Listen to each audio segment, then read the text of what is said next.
All right, the Seagulls baseball team seeking back-to-back D3 national titles out in Cedar Rapids. They sure were. They were in the opening round today against UW-Stevens Point. This is coming off their thrilling regional win over Wooster. Yeah, you were at that game. That was a crazy one. I had never seen anything like it. What was it, 33 runs or something like that? 34 runs, 18-16 between both the teams. That game was a barn burner game, going back and forth, and I just see it was basically like a home run derby. It was fantastic. Now, today's game was a little bit slower, Brandon. It wasn't anything like that game before. I mean, the goals took a while to even score a run.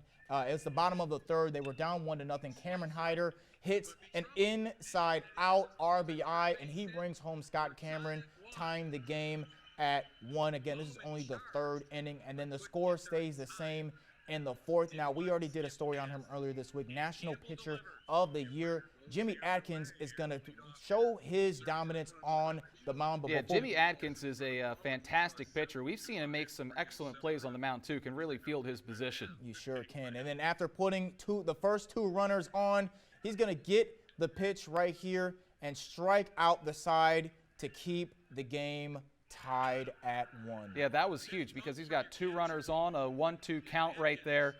In a tie game in the beginning of the College World Series out there, but it's not until after the 5th inning when the Gulls finally separate themselves. They score 7 runs, only giving up the 1 run, and they take the victory by a final score of 8-2. So a great start for the Seagulls out there in Cedar Rapids, Iowa. The only team that's back from the 2021 College World Series are the only ones that are on their way back to Cedar Rapids for a second straight year, and they are the defending champions.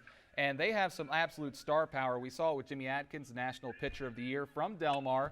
And we also have seen a lot of power, a lot of speed out of outfielder Kavi Koster.